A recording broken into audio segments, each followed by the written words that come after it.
I'm Park Howell, and welcome to the Business of Story, where I consult, teach, coach, and speak on the applied science and bewitchery of brand and business storytelling, so that you can clarify your story to amplify your impact and simplify your life. I thought it was just a stupid picture of a pig in the ocean. But after hearing that story, I had to have it. Now I wasn't just buying a picture. I was buying a story. Story literally made the picture worth more money to me. That's what businesses are about. People buy brands. People buy stories much more than anything else. I work with a lot of big enterprise companies, but let's just say I always tell folks, drop the PowerPoint, close your laptops, start with your story. If you want people to get engaged and you want people to act, you have to tell them an emotionally powerful story. That's with great characters, it's with uncertain outcomes, and it's with high stakes and drama. All business strategy is a story.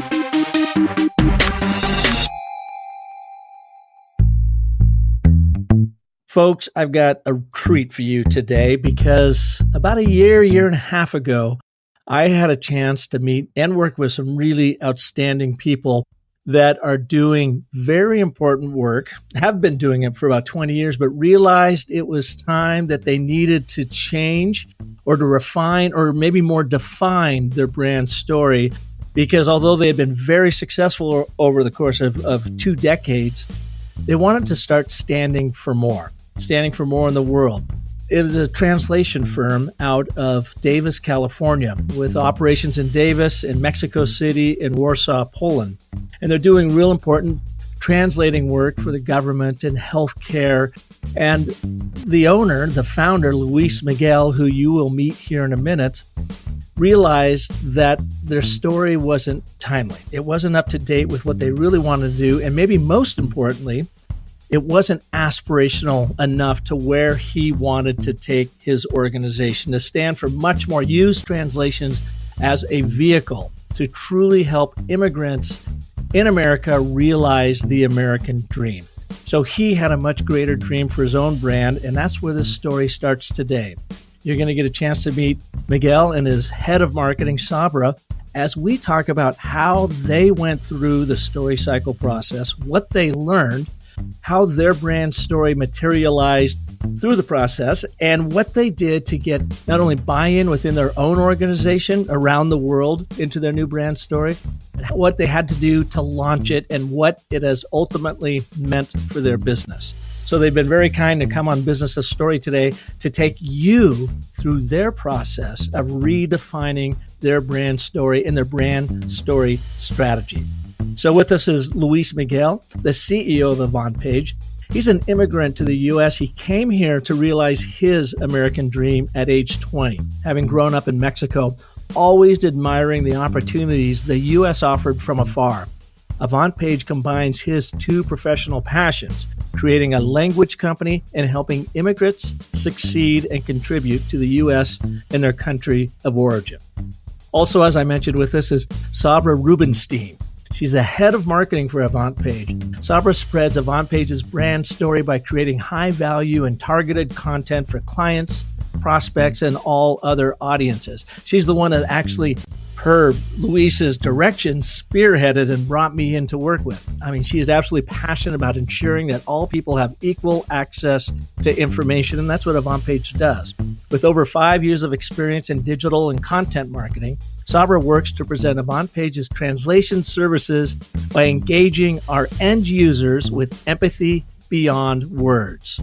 Empathy beyond words. We're going to go into that a little bit later in the show and show you how they arrived at that. But before we start, she does other things too. She's an avid reader, continuous learner, and she loves listening to audiobooks and reading the latest inbound marketing books while hanging out with her famous dog, Pierre. So Luis, Sabra, welcome to the Business of Story. Thank you, Park. Welcome, Park. Thank you for having us around. Well, this is great. I know, Luis, you're coming to us from your headquarters, your international headquarters in Davis, California. And Sabra, you're just up over the range there over in Reno, Nevada. And this is just so much fun getting the 3 of us together again. It's been a while, but to talk about what has happened with your brand story, why you started this process in the first place, how you went through it, and what it has meant to your business since. So thanks for being here. And I think, Luis, let's begin with you, because you have a pretty fascinating immigrant story of your own. Take us to a couple of those moments in your life that you knew that maybe this translation work was what you were meant to do to help other people, other immigrants realize the American dream. Thank you, Park. And first of all, just let me reiterate what you said. We have had a tremendously positive response up to now. It's been really fantastic, and we feel that it's just getting started. Oh, that's always great to hear. I actually, my trip in this, my voyage in this area started when I was a teenager. I came to, as you mentioned in my introduction, I've been looking towards the United States since I was a young boy, and at age 15, I came up to summer camp in the Ozarks, Missouri. Beautiful time. I loved it. And this is when I've had my first incident that started to call to my attention the plight of immigrants. So I was playing with four boys, and we were, I thought, having a good time, being very competitive. But all of a sudden, one of the boys, I believe he just got jealous, and he started bullying me and calling me names that I did not understand, but they felt really, really bad. Wetback, go back to your dirty land, things of that nature. And I felt really disturbed. After a while, I understood what that meant. And essentially, he was saying things that were because I was from a different place. And he just was using that to try to put me down. And Luis, were you just there on like a summer camp, a summer type of escape from? Yeah, I was just spending the summer in an exchange program with a host family in Missouri. So that had to be pretty confusing to you then, like, what's going on? What's wrong with this guy? And what are these names he's calling me? Absolutely. I actually, you know me, I'm very bookish. So I went back and found what wetback meant, right? Which is the derogatory term for people that are crossing the Rio Grande. I had no idea where it came from. So that was my first incident that pointed to me to something having to do with immigrants and the negative stereotypes, the things that they went through. You were 15 at the time, you said, right? I was 15, yes. So, and I think this is a good point to our listeners right now, that when we go looking for brand stories, we start with the founder and ask them to recount some times in their lives. And quite often, almost always, there are times when they are young men or women in their teens or early 20s when they had a poignant moment in their life, like Luis was just talking about, that shaped who they are today, that colored who they are today and why they do what they do. So the first point to take away from this is, if you're working on your brand story, you're trying to really understand what your brand's about, start finding those scenes in your life that have shaped who you are today. So thanks for sharing that one with us. Luis, do you have another one? Oh, absolutely. I actually have several that shaped my trip. As you know, I'm no longer a young man. Oh, come on. You're not that old, because you're not that much older than me.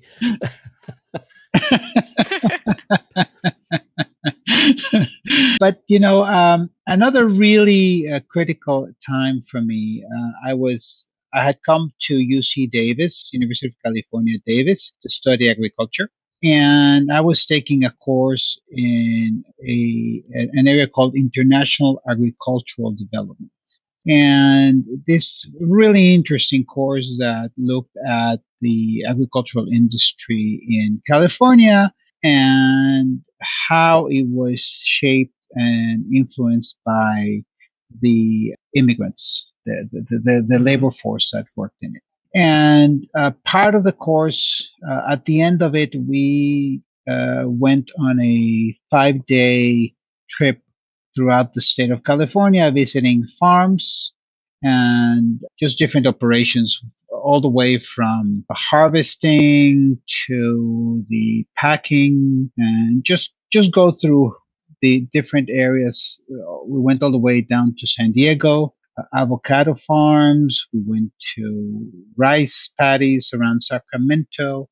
And I remember in some of these avocado farms just encountering a family of migrants from Central America and looking at their whole family was working in the field and really good quality people, really, a mother, a father. The mother was pregnant. She was out there in the heat, working 10, 12-hour days, and how happy they were by the opportunity. And yet at the same time, the conditions were so poor, so What were they living in? lacking. What did they look like? Their conditions. Oh, their conditions looked like they were really in a country. They were not in the United States. They looked like they were back, in the Like a 19th third century. world country, but they were doing all this work and labor out there, but living like third world country. Yeah, it was shacks. They were in shack. And again, I started talking to them. One of the roles that I had in this trip, because I spoke Spanish, was to act as interpreter. So I established a rapport with them and talked to them about the kids, and so the teenage kids were working out in the field, and asked them, so how come they're not in school? Says, well, they are here working because we need the money, we need the income, and they would go to school on the weekends, in the evenings, the kids when they could. But later, a few years later, when I was lucky enough to get married and have kids of my own, I realized that the main difference between my kids and these children that I saw were where they were born. That I was lucky enough to give them an opportunity to study and to realize their American dream and to really make strong contributions to this country. One of the things that struck me too at that same time when I was in the field was that the migrant workers really spoke very little, if any, English, and the severe limitations that placed in the opportunities that they had. So that's when I finally put together the two sort of areas that I combined with Avantpage here today: the linguistic aspect and the compassion and empathy for immigrants. And how much long after that experience in college was it that until you started Avantpage and started your translation work? It was about 5-6 years later. Because you went on to get a PhD, correct? I did. Yeah. And what is your PhD in? In computer science from University of California, Berkeley. Yeah. So you came to America not really speaking language very well. And I remember you sharing a very brief story with me. You were at, I believe, Boulder, right? University of Colorado for your undergrad. And you were saying you were even having some difficulties, if I have this right, of communicating and just connecting because you hadn't completely, I guess, immigrated into America. You were here, but you were still learning the customs and the language. Absolutely. Yeah. Even though I had studied the language when I first came over and I thought I was comfortable, I had a lot of opportunities, I still struggled. Yeah. It was, again, that's part of the experience that helped me to see how important communication and language is for people to be able to do well. So Sabra, you joined to help Avantpage after 20 years of them being in business to help Luis find the brand story. Why don't you give us a quick story about you and give us, if you could take us to a moment in your life when you realized that maybe you want to be a communications professional and get into marketing. Yeah. So prior to working for Avantpage, I was working for Alice Hyman, who's a local sales consultant in Reno. And I had been there about 3 years total when she had sent me to the Inbound conference in Boston by HubSpot. And that's where I met the Avantpage team and started talking to Rolf. And he really opened my eyes about translation and the intricacies that go into it, specifically localization. And I was so excited about what they were doing that I literally told him, if you guys are hiring, I will definitely work for you. Well, Alice couldn't have liked that. Yeah, no, not at all. Of course not. But I had been there for a while and Alice is forever my mentor, and I'm still super close with her. I also date her son, fun fact. Oh, well, there you go. So I still have that wonderful mentorship and relationship with her. But as far as like really kind of finding my passion in marketing, I think it was always there, just didn't really notice it as much till I started working for Alice. Was always creative. My mom's an artist, my dad's a CPA, hence me meeting in the middle with marketing. And I remember when I was little, like thinking up this Ford truck commercial. I was like, and telling my parents the entire thing and how I wanted this Ford truck to be on the stage with a rock band and be like Ford Rock Tough or something like that. And not even realizing that that was what marketing and advertising is. But as I was in the marketing industry, I kind of thought back to those moments, specifically going through this whole story branding process. And when Luis hired me, he had already told me from the beginning that he wanted to do this story branding process. And so first thing I did is grab Story Branding 2.0, which is a book that I read through that. And that really helped kind of my search for the story branding expert and finding you. Oh, well, thank you. I'm not sure how you found me because I didn't write Story Branding 2.0, but hopefully my SEO was working at the time. Yes, it did. I found you via Google search. And then I had already interviewed these kind of like one-stop marketing shops that, they all claimed they could do story branding. But when we met with them one-on-one, and I really wanted to focus in on the branding first and then the website design, they all focused on this website design. And they all wanted to give us this like custom coded, crazy expensive, unique, one of a kind. And I kept circling back. I'm like, but our brand messaging and our brand story is really the first step, right? And they'd be like, yeah, we do that too. And then they go back to the website. So they were really a web design company versus a branding firm. Yeah. And I even talked to a few branding experts, but it wasn't like they got the story expert. So when I landed on your website and I saw your process and I saw how you kind of like walk us through these different elements, I was like, Luis, this is it. Like I'm getting on the phone with him. We've got to meet with him one-on-one. Well, I'm so glad you did. And Luis, let's throw it back to you. You had been in business at this point for 20 years. You had a very successful translation company going. Why did you decide or feel the need to change or refine your brand story? What was the driving factor for you? Well, Park, I joined Vistage, which is a small medium business sort of networking group in late 2015. And it's been a fantastic experience. I have a great mentor there, Lonnie Martin, and they have really fantastic speakers. And I've been very stimulated there. In February 2016, which is almost around the same time when I hired Sabra, we had the very good fortune to listen to Gary Maxwell, and he had a talk called the Branding Highway, and during that talk, he brought the concept of a brand of distinction to the fore.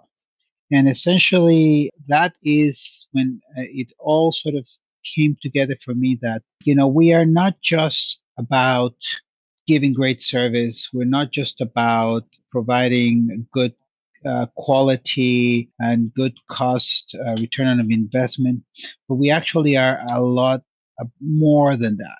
We are about really helping immigrants succeed.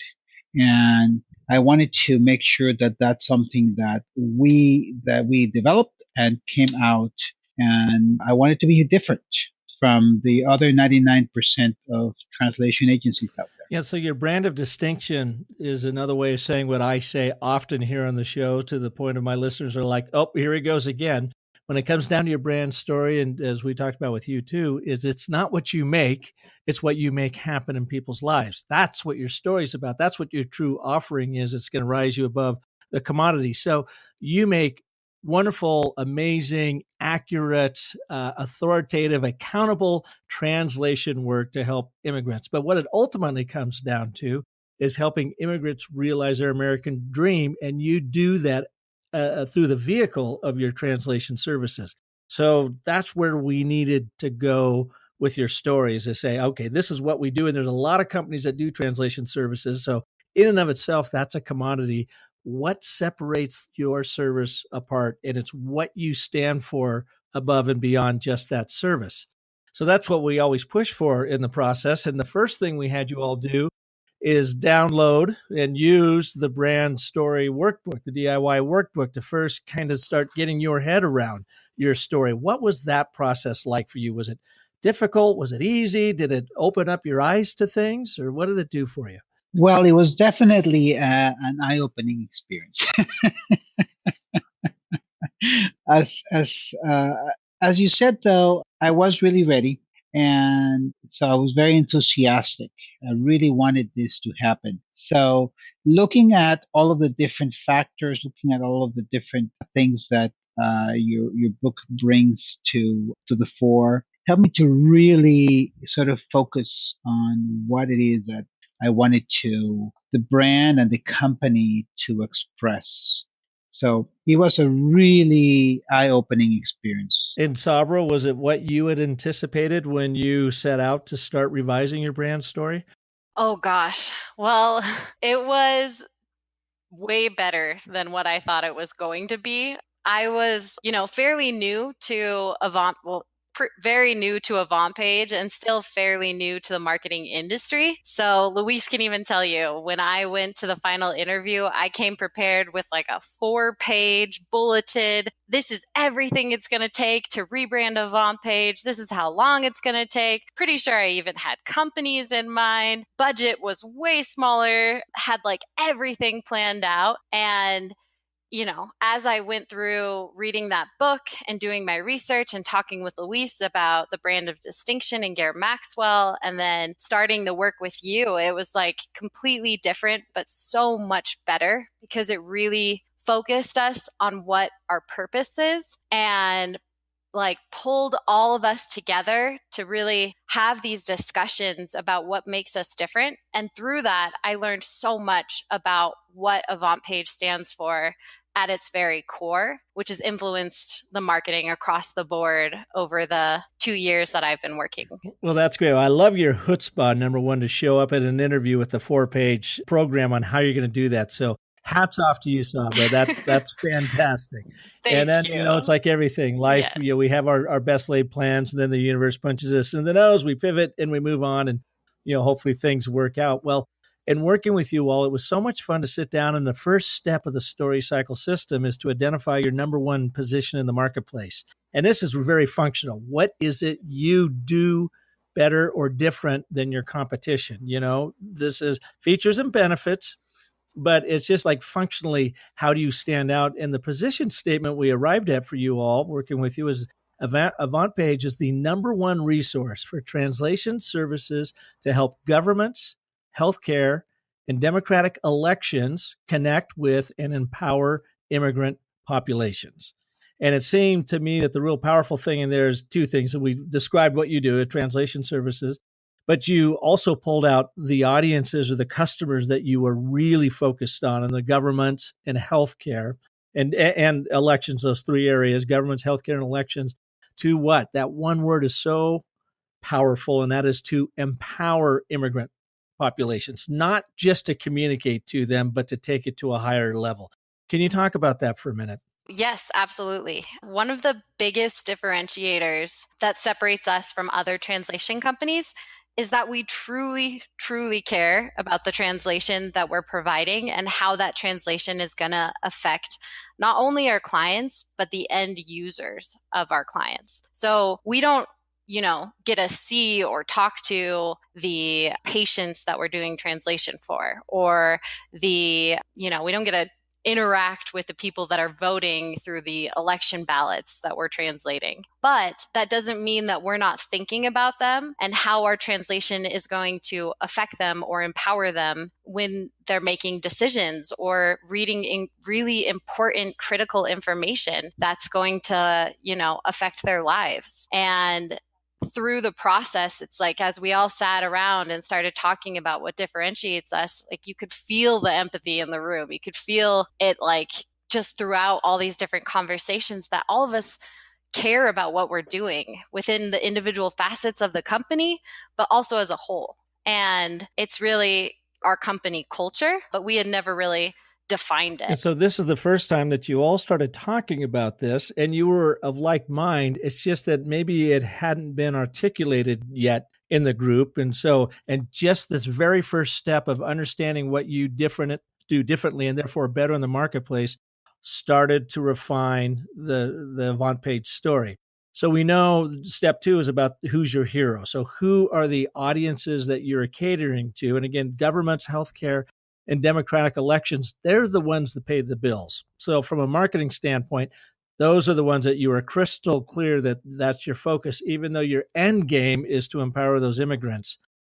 Take us to your unique value proposition, because this is when it really starts getting fun. We start getting out of just the function of the brand and the position of the brand, the audiences, but now we start humanizing it. Let's talk a little bit about your unique value proposition. Which one of you two would like to share that with us? I mean, I'll keep talking all day. Luis, you want to talk about it a little bit? No, well, why don't you start, Sabra? I think you are you've been the driving force behind this, and so why don't you start, and then I'll jump in to compliment. Okay. Perfect. So our unique value prop is that with empathy beyond words, Avantpage helps immigrants overstand their brave new world. And the empathy beyond words, when I saw Park put that on his presentation slide and it pulled up, it was, the text itself wasn't that large, but I literally got chills because it really encompasses what we do in a very articulate, beautiful way of saying it. Empathy beyond the words that we're translating. Empathy beyond this translation, through this translation to the end user. We're thinking about them, we're empathizing with them from the second we get your project to the first conversation to the free quote. We really want to communicate with empathy and provide empathetic translation that's thinking about the end user. And when I first saw the overstand I almost got this like pullback feeling like, I don't know if I like that. And we even talked about it in our sessions with Park that was a good thing to have this kind of like, whoa, what is that kind of feeling? And being unsure about it was a sign that it is something that is going to resonate and provoke feeling from the audiences that are seeing it. Yeah, I mean, when you do brand work, it does make you nervous a little bit. And for all of you wondering what in the world overstand is, when we were going through this work and I started doing research into this, and empathy was such a big, powerful thing that they talked about.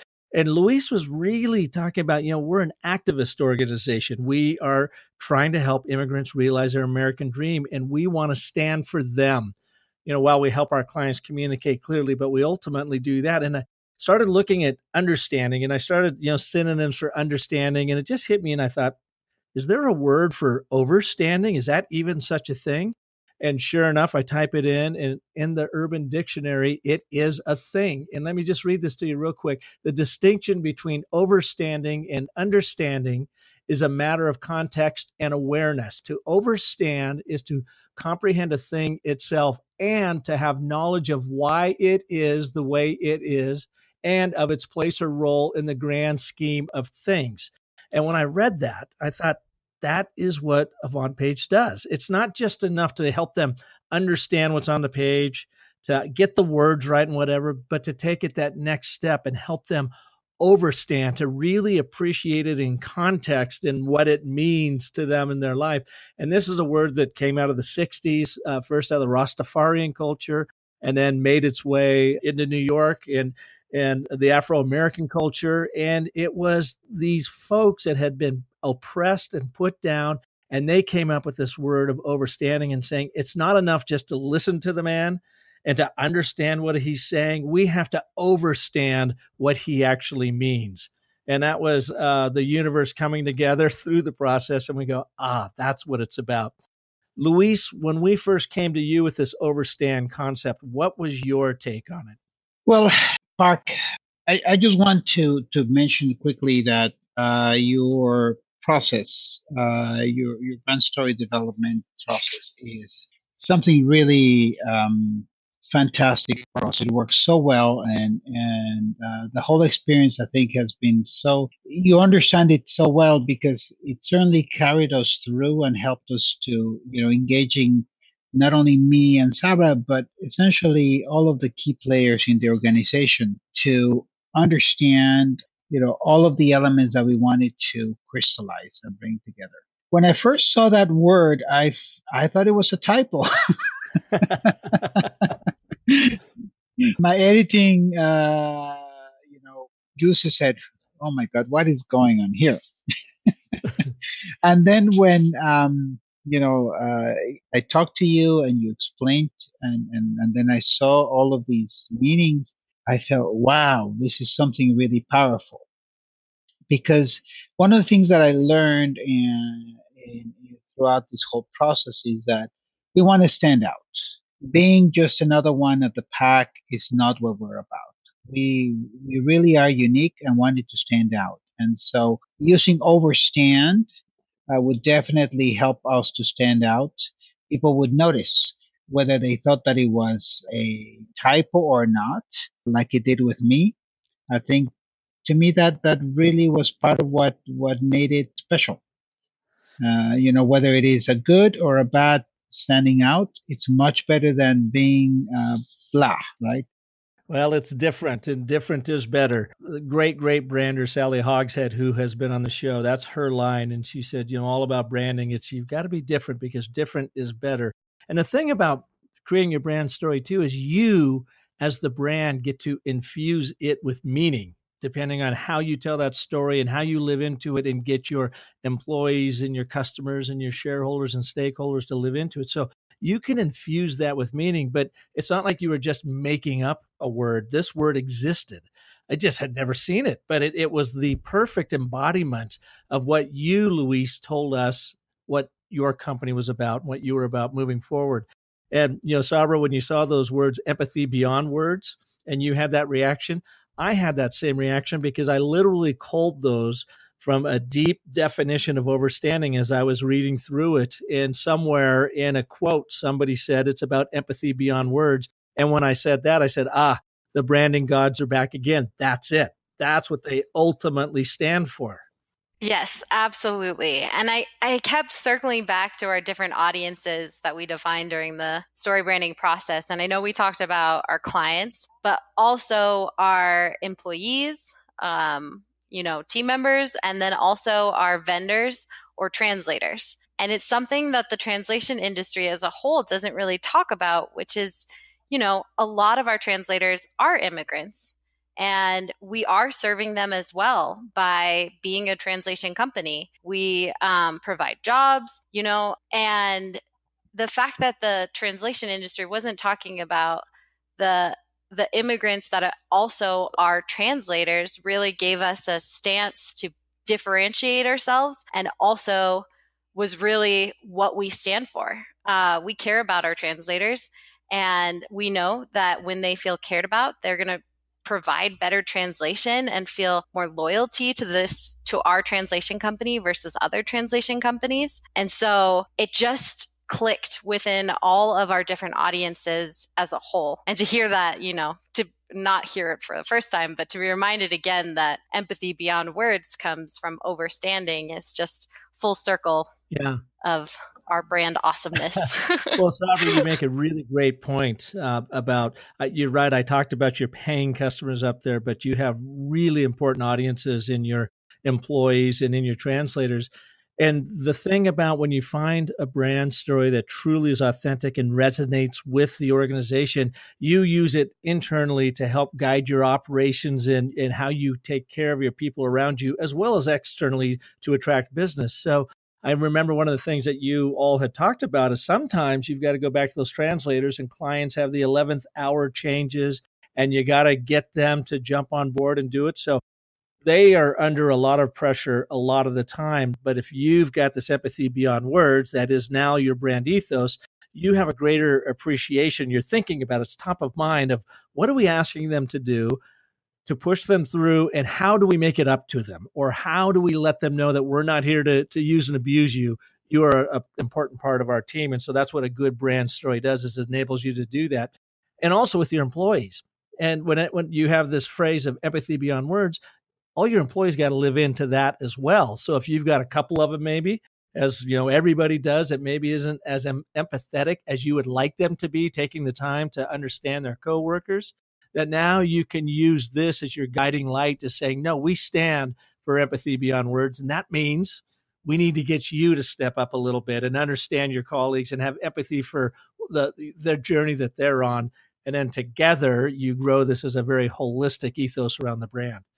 Absolutely. And actually, one of the very first applications of our new brand story that I did, I had to update our careers page because we had gotten a new HR recruiting tool. And so I was adding the code in there, and I noticed that the copy was kind of not as strong as I'd like it to be. So I literally put our brand mission statement in there, what we stand for, why we exist, that we empower immigrants to reach their American dream. And we were recruiting about 3 different positions. And the feedback that we got from me just literally changing the headers and changing the text and showing our new brand story. We had people that were interviewing that literally said, I really want this position. I also really have a strong connection to helping immigrants, or my family was immigrants, or I am an immigrant. And it really resonated with them. And a lot of our decision making with our interviewing process is lining them with our company culture, and specifically our new brand story, and making sure that we're all standing behind it. So it was like the first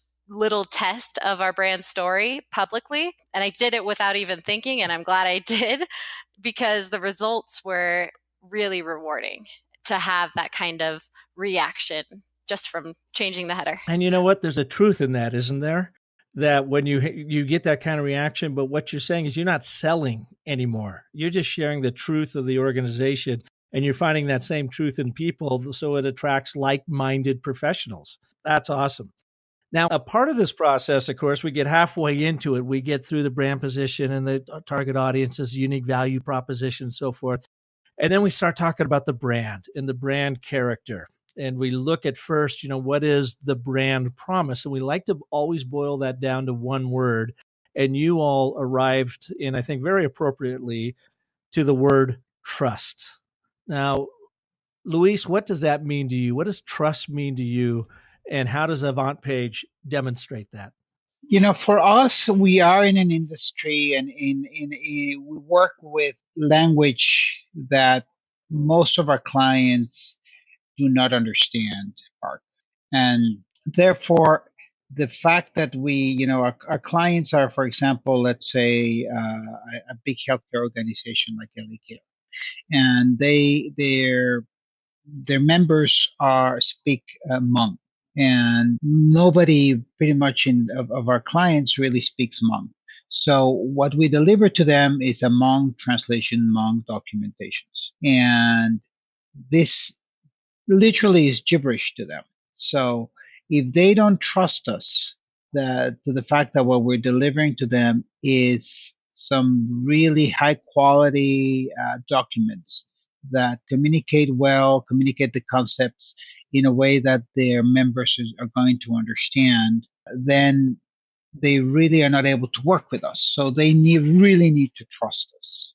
And that is something that we have developed over the years. And doing this and taking this stand like we're doing and showing what we stand for has really opened up the floodgates with our customers. So trust is a really important part of what our customers are looking from us. Now, another part where this is important is our employees.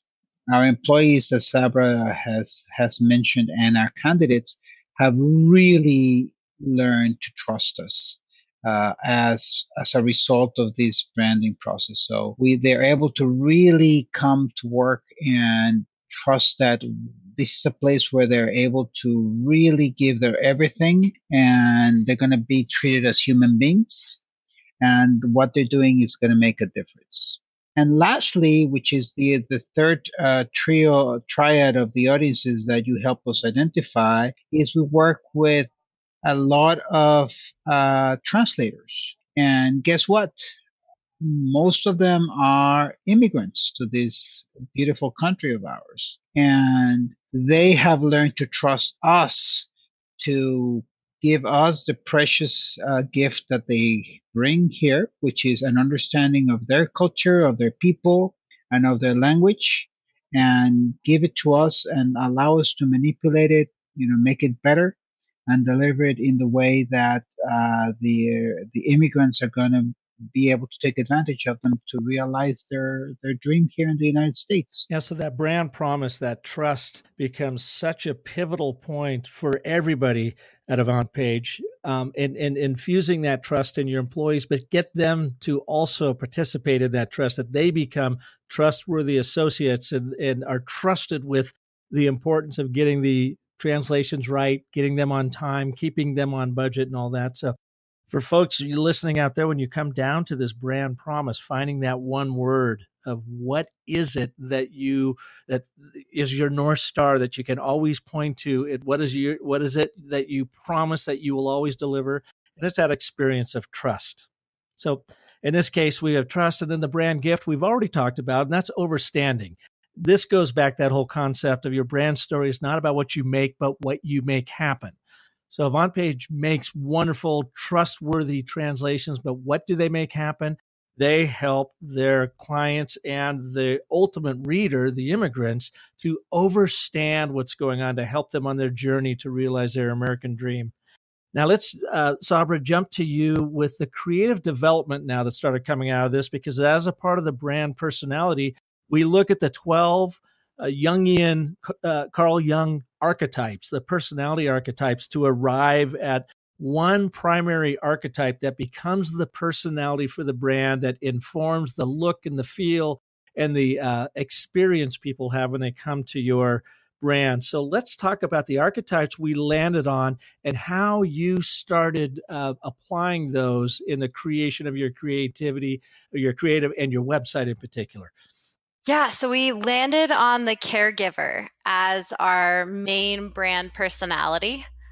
And then our second archetypes are the regular guy / gal and hero, which really, I'm sure if you've been listening, goes well with all of the promise and our unique value prop and everything else. As far as the creative development and how that influenced it, we worked with 2 designers actually at the same time, which was wonderful and also difficult.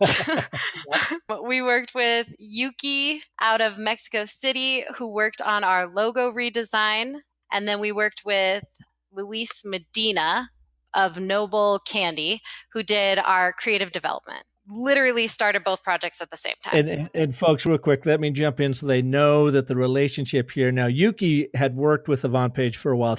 She knew your old brand, correct? Yes. Yeah. So that was really good, because you were able to bring somebody in that had legacy knowledge of the brand and could bring that forward into your new logo to reflect your new brand. Now, I was still involved and worked with them and helped guiding them through. So we would all have these conversations to make sure the brand stayed in place.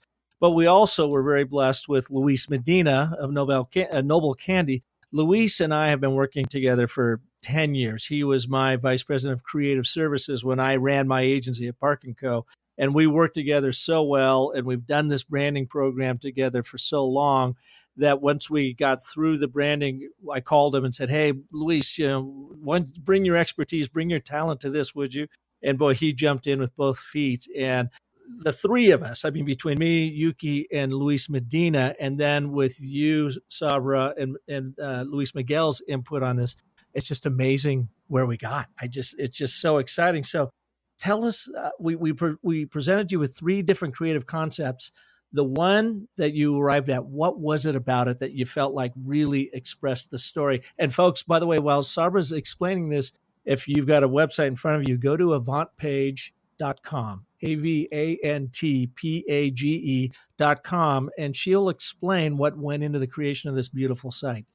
Yeah, so it was definitely hard to make the decision like you said, Luis Medina is incredibly talented, and he truly understood our brand through all of the conversations with you, and he encompassed it in 3 beautiful different campaigns. We narrowed it down to 2, one of which was safer, and one was very different. And we actually went with a very different one, which was called One Word, which plays in perfectly with our new tagline. And when we saw it, what he presented was a very personal photo. And when I say personal, I mean it's like up close on the face, very human, very connection oriented. All of the images was of one unique person looking into the camera in this kind of black and white with a little bit of a bluish gray tint to it, with these horizontal yellow, almost gold yellow lines with one word and then the definition of that word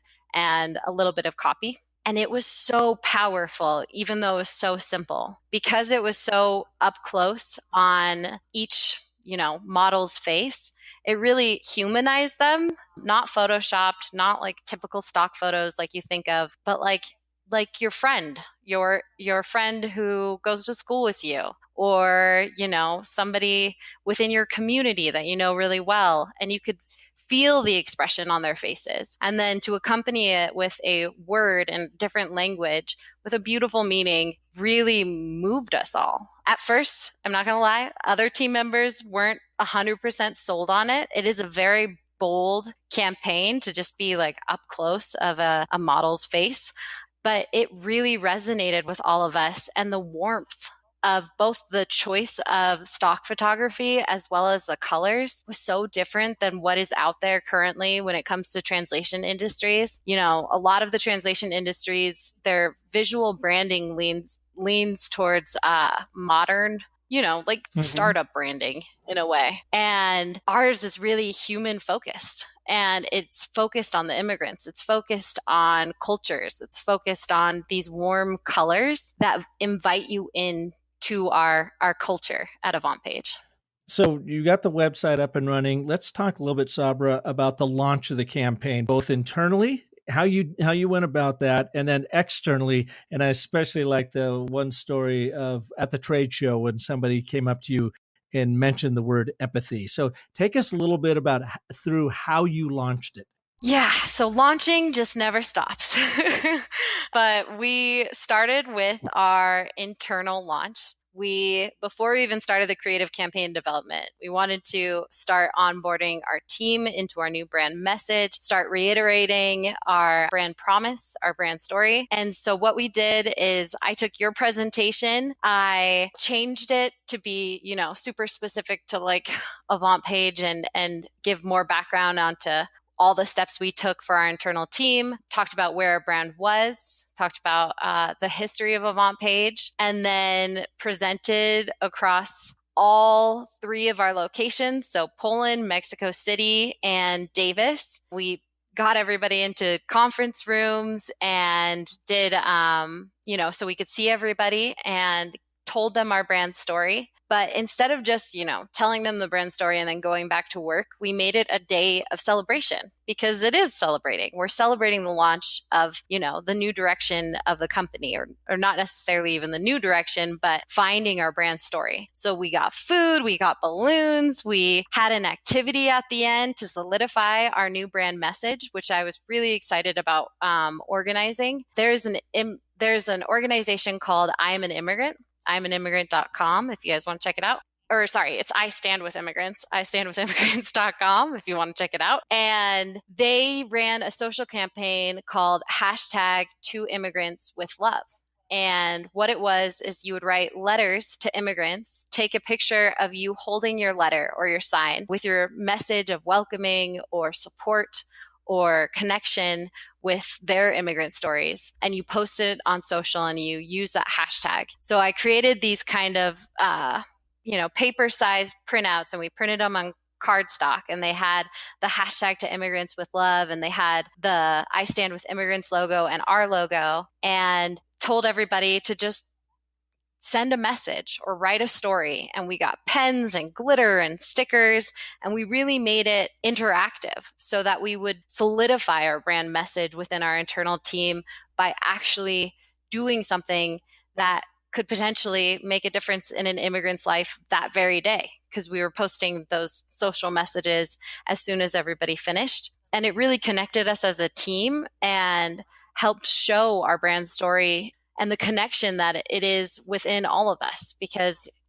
I'm not an immigrant, and my parents aren't immigrants, and my grandparents aren't immigrants, but my great-great-grandparents are immigrants. And I've heard those stories through my grandparents. And I got to share those stories. And then I got to talk to my coworker next to me and hear about their own immigrant story or one of their best friends. So it really helped to solidify it. And then as we fully launched, so website was launched, we also redid our conference booth. And that was really fun to do, just from marketing perspective. And I got to attend one of the conferences. It was an elections conference, new law conference in Sacramento. And I'm standing there talking to various people, and it's kind of wrapping up towards the end. And I had this woman literally not sprint up to the booth, but like fast walk up to the booth, go straight to me and say, "Are you guys the ones giving out these Empathy Beyond Words pins and I Heart Language Access?" And I was like, "We are. I just made those. I'm glad you like them." Thinking kind of that was going to be it. Like, here's your pins and go. But instead she turns to me and she goes, "I just got into the elections industry, and I wasn't in government prior to this. I was in psychology and I was working with a nonprofit. And I cannot tell you how wonderful it is that you are bringing empathy to government, because since I've been here, I've noticed like a lack of empathy. And I just felt so connected to you guys when I saw your message. And I truly feel like what you're doing is really, really important. Even just telling people to be empathetic and having that around is a good reminder." And I was thrilled, beyond thrilled to see that it was resonating, but also proud, so proud that we are taking a stance and not only changing our own business and the way that we view the world, but our industry and potentially the industries that we serve. Well, it goes back to that activist brand that Luis identified very early on when he was telling us what really drove him to do this, help immigrants realize their American dream. And so exactly, your brand story has the edge to it and has the power to it in a time when we have tremendous tension, story narrative tension around immigration. Avantpage is a bright light in that area, saying despite what's happening on Capitol Hill and other places, we are here to help with open arms or open eyes and open ears to translate and help you overstand. And to do that, empathy's got to be at the center of it. You have to have empathy. So it's great that you could be a cheerleader, but you're also modeling it. And I also want to take my hat off to you, Sabra and Luis, for how you rolled this out internally. A lot of times companies will give short shrift to their internal audience or their employees when they're doing a rebranding.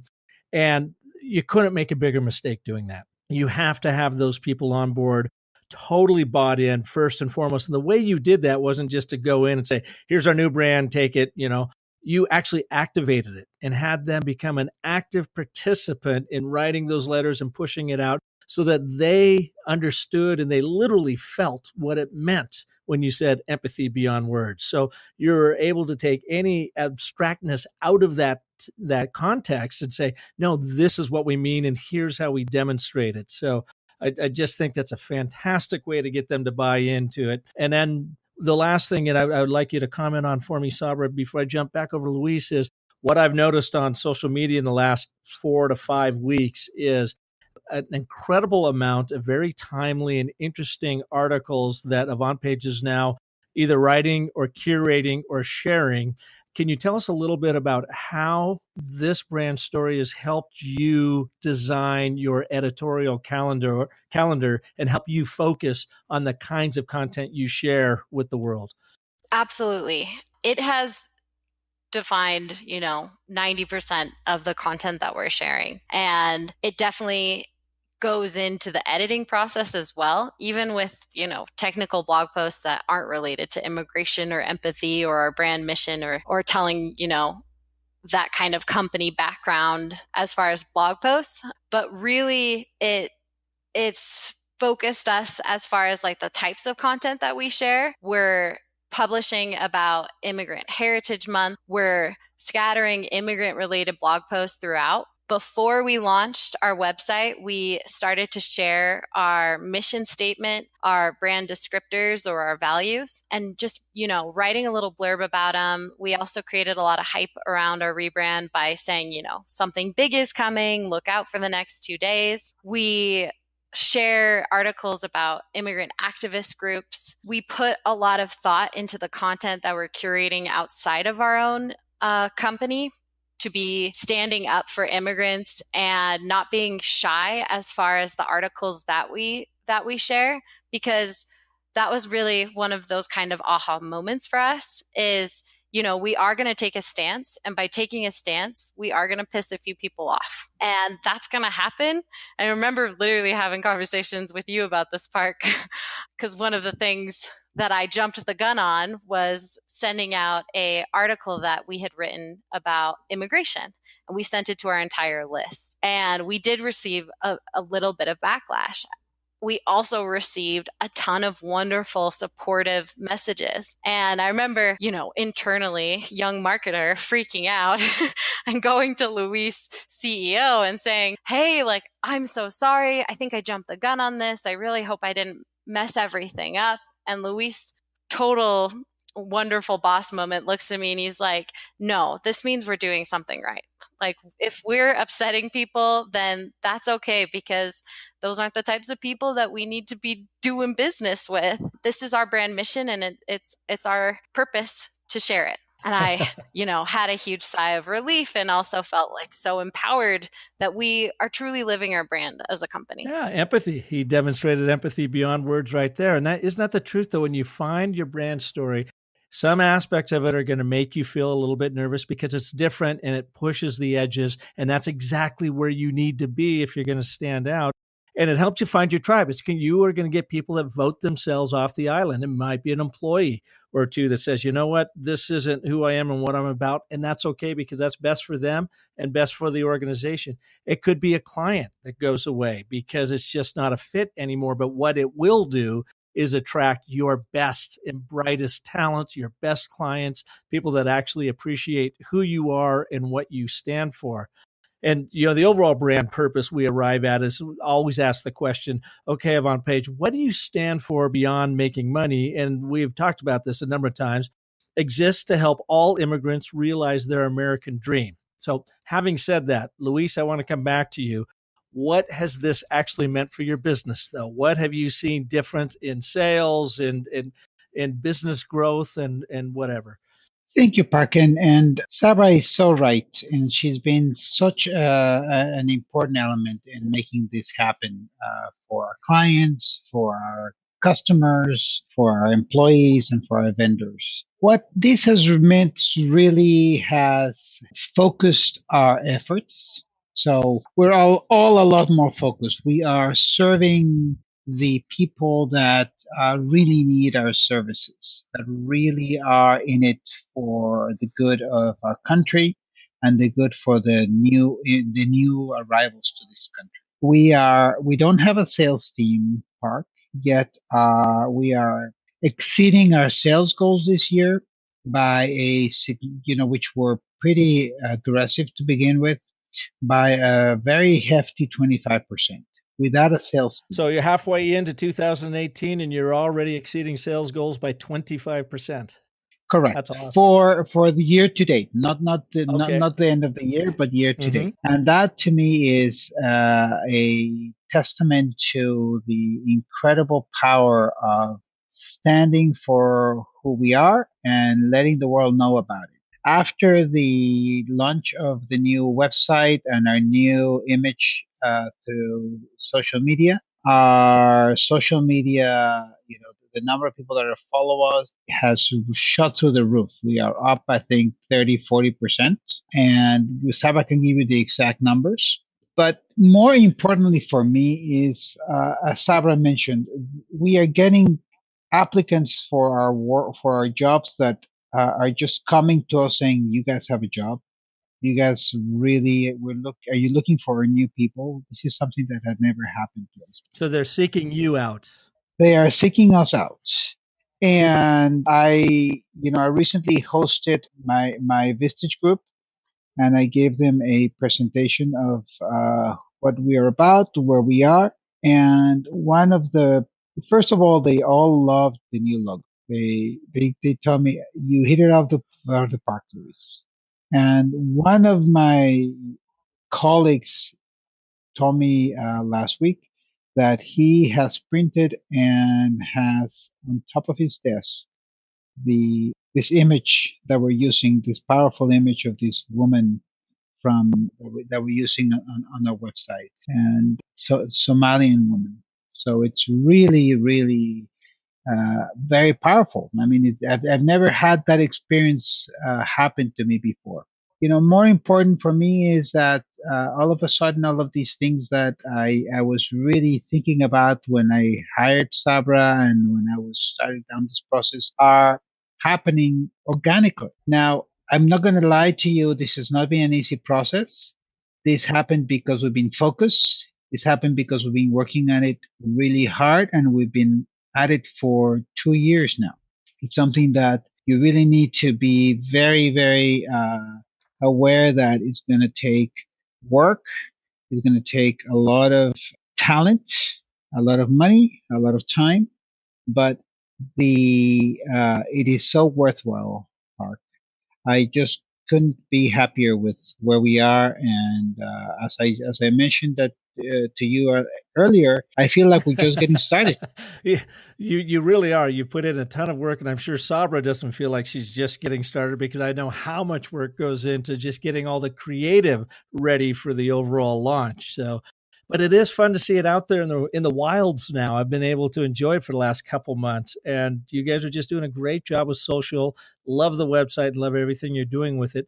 May I have the honor of reading your final brand statement? And this, folks, is where it all gets boiled down into this thought, where we are trying to boil it down into this overall essence. It becomes a long sentence or a paragraph. And, you may have seen brand books in the past of 20, 30, 50 page, here are your brand findings. I can tell you, with the story cycle process, we boil it down to one page. So everything we've covered here today, through all the hard work, is captured on one page. And at the bottom of it is the brand statement. And for Avantpage, it says this: Avantpage, with empathy beyond words, empowers immigrants to achieve their American dream through trusted language translations. We help them grasp the nature and significance of an ideal or issue, strive for complete and intuitive comprehension so they can connect with and navigate through their brave new world and truly overstand their journey. And the overall theme that encapsulates all of this is overstanding with empathy beyond words. And I'm just so proud and so honored to have worked with you all, because we all arrived there together. We simply had a blueprint so that we could sail around the world together to figure out how to get to the other side. But with all of your great input and your open-mindedness towards this process, I think we arrived at one of the strongest brand stories I've ever been involved with. And I just want to say thank you for entrusting your world and your company to us. Well, thank you, Park. Like we said before, and I will forever repeat this, we could not have done it without you. Your story branding process really focused us. And I am a super researcher. You can ask Luis. You can see it in my 4-page notes, even preparing for this. And I had that click moment when I landed on your website. I was like, this guy gets it. Oh, well, thank you. Been at it for a long time, and I really appreciate that. Any parting words for our listeners that are considering maybe doing their own branding and what they may experience in the process? Well, first of all, I want to thank you also, Park, and because you really have been a terrific guide, and not only with the guiding us through the original process, developing our story, but also, as you mentioned in passing, but I think it's really important to say, is to help us to implement it. And in so many ways, I mean, you really provide a comprehensive solution. And that's something that is really worth its weight in gold. One thing you did not mention, but for me was really critical, is that when you came over to Davis to guide us through the process, we roomed together, right? Yeah. You stayed at my place. I got to know you intimately in a way that was really great. We shared a bottle of wine that night. You made me a wonderful dinner, and you had an Airbnb there. It was great because it was the first time I ever got to know a client that well before actually going into the branding program. It was great. It was great. And I think it made the results so much better. We got to humanize it all. So absolutely. Absolutely. And so I think that to me is sort of the parting words, is that go into this wholeheartedly and be prepared to open your arms and your heart and give it your all. It's not going to be easy, but in my experience, nothing worthwhile in life is easy. And the harder it is, once you get the results, the better they are. So those are my parting words. And Sabra has been a tremendous guide for me too. And she has really carried it along, and I couldn't be more proud of her and the great labor that she's done within the company and the way that the company is represented outside. Thank you, Luis. You're making me blush. I was kind of blushing on this end too, so thank you so much. Sabra and Luis, thank you so much for taking the time to be here on Business of Story and go through this. I know a lot of my listeners ask, can you bring some more clients on? Can you walk us through it a little bit more so I have a better understanding, or they can even be kind of working their story, as they're listening along. So thank you for being so open and sharing this with the world. And even your competition might be listening in, but that's okay because you've got a story that truly differentiates you now and really stands for something. So I appreciate that. Thank you so much, Park. Absolutely. And I'd like to thank all of you for listening to this edition of The Business of Story. If you like what you hear, or you're trying to get a branding program going in your world, share this episode with your colleagues, with your friends, with your family, and other people you think might be interested in this particular show, because it does reveal so much about the process and what you can do with a powerful brand story. And of course, if I can be of service to you, you can find me at businessofstory.com. Listen to any of 150 plus podcast episodes. Read our blog. I've got our monthly magazine there, plus a whole toolbox of story resources that you can download right now for absolutely free and get you moving forward on your brand story. So thank you for listening, and remember that the most potent story you are ever going to tell is the story you tell yourself. So make it a great one. Thank you.